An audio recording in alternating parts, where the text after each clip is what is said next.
क्या रिजर्वेशन सिर्फ एक वोट बैंक की राजनीति है या फिर यह सदियों के सामाजिक अन्याय को ठीक करने की कोशिश? और सबसे बड़ा सवाल, क्या आज भी भारत में रिजर्वेशन रहना चाहिए? तो इस वीडियो में हम जानेंगे रिजर्वेशन का पूरा इतिहास, इसके पीछे की सोच और इसके फायदे, नुकसान और आज की सबसे बड़ी बहस। तो नमस्कार दोस्तों, मैं हूं विकास, आप देख रहे हैं विकास एनकेवी। आज हम बात करेंगे भारत के सबसे चर्चित और विवादित मुद्दों में से एक, रिजर्वेशन यानी आरक्षण। इस वीडियो में किसी राजनीतिक दल या विचारधारा को समर्थन या विरोध नहीं किया जाएगा। हमारा उद्देश्य केवल तथ्यों को समझना है ताकि आप अपनी राय खुद बना सके। तो सबसे पहले हम समझते हैं कि रिजर्वेशन की जरूरत क्यों पड़ी। भारत में सदियों तक जाति व्यवस्था के कारण समाज में कुछ वर्गों को शिक्षा, मंदिर, सरकारी नौकरियां और सामाजिक सम्मान से वंचित रखा गया। इन समुदायों को आज हम अनुसूचित जाति यानी कि एससी और अनुसूचित जनजाति यानी एसटी के नाम से जानते हैं। सिर्फ कानून से बराबरी देना काफी नहीं था, क्योंकि अक्सर पहले से बराबर नहीं थे, इसलिए सकारात्मक भेदभाव की अवधारणाएं सामने आई। अब हम जानते हैं कि आखिर रिजर्वेशन की शुरुआत कब से हुई। तो रिजर्वेशन की शुरुआत सबसे पहले बहुत से लोग ये मानते हैं कि रिजर्वेशन आजादी के बाद शुरू हुआ, लेकिन इसकी शुरुआत उससे भी पहले हो चुकी थी। उससे पहले आप 1902 में कोल्हापुर के शासक छत्रपति साहू जी महाराज ने पिछड़े वर्गों के लिए सरकारी नौकरियां में आरक्षण लागू किया था। इसके बाद 1932 में ब्रिटिश सरकार ने कॉमनवेल्थ अवार्ड घोषित किया, ये तो आपको पता ही होगा। फिर उसके बाद महात्मा गांधी और डॉक्टर भीमराव अंबेडकर के बीच भी कई बार मतभेद हुए, जिसके बाद पूना पैक्ट साइन हुआ था। इस समझौते के तहत अनुसूचित जाति के लिए विधानसभाओं में आरक्षित सीटों की व्यवस्था भी की गई थी। अब थोड़ा सा जानते हैं कि संविधान में रिजर्वेशन का क्या प्रावधान है। तो 1950 में संविधान लागू हुआ था, ये चीज आप सभी को पता होगा। तो डॉक्टर BR अम्बेडकर सहित संविधान निर्माताओं के सामाजिक न्याय को ध्यान में रखते हुए आरक्षण की व्यवस्था की थी। एससी और एसटी समुदाय के लोगों को शिक्षा, सरकारी नौकरी और राजनीतिक में आरक्षण दिया गया था, जो अलग से इसके लिए प्रावधान किया गया था। बाद में संविधान में कई संशोधन भी किए गए ताकि सामाजिक न्याय की व्यवस्था मजबूत हो सके। अब थोड़ा सा हम लोग ओबीसी रिजर्वेशन के बारे में जानते हैं कि ओबीसी रिजर्वेशन कैसे आया। तो 1979 में मंडल आयोग का गठन किया गया था।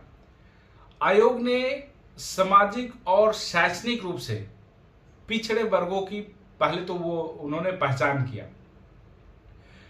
फिर 1990 में जब बीपीसी का सरकार था, उन्होंने ओबीसी के लिए 27% यानी 27% आरक्षण लागू करने की घोषणा कर दी थी।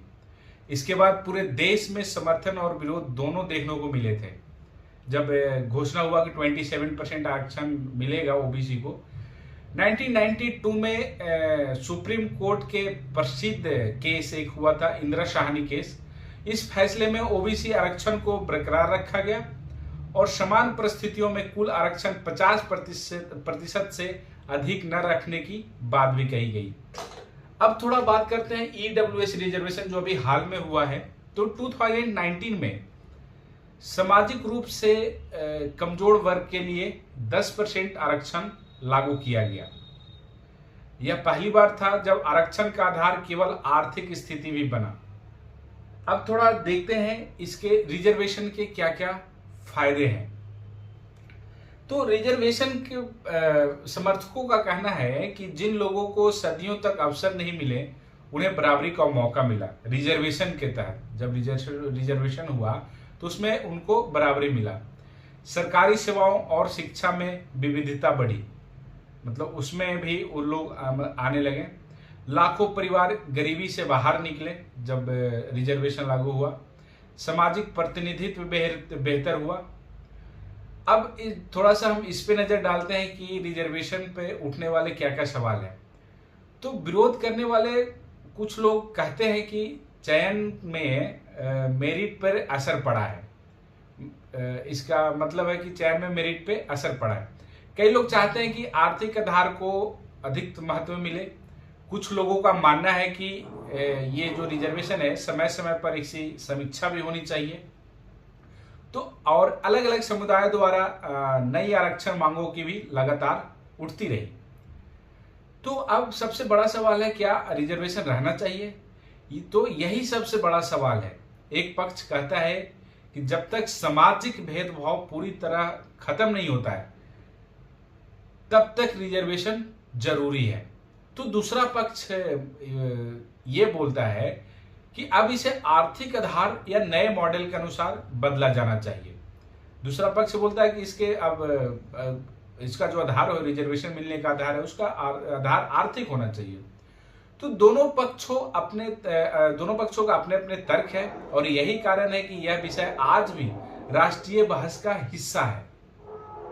तो रिजर्वेशन सिर्फ नौकरियां या कॉलेजों की सीटों का मुद्दा नहीं है दोस्तों। जो बोलते हैं कि सिर्फ ये नौकरियां और कॉलेजों का मुद्दा है, तो नहीं, ये सिर्फ उसका मुद्दा नहीं है। यह भारत के इतिहास, सामाजिक न्याय और समान अवसर से जुड़ा हुआ विषय है। इसलिए किसी भी निष्कर्ष पर पहुंचने से पहले इतिहास, संविधान और वर्तमान परिस्थितियों तीनों को समझना बहुत जरूरी है। अब आपकी क्या राय है? क्या रिजर्वेशन वर्तमान स्वरूप में जारी रहना चाहिए या इसमें बदलाव की जरूरत है? आप अपनी राय सम्मानपूर्वक कमेंट में लिख सकते हैं और जरूर लिखिएगा कि इस पे क्या होना चाहिए। अगर आपको ऐसी तथ्य आधारित आसान भाषा में समझाई गई वीडियो पसंद आती है तो चैनल को सब्सक्राइब करें। मेरा चैनल का नाम है विकास NKB। तो दोस्तों ये था आज का मुद्दा। तो धन्यवाद मेरे दोस्तों।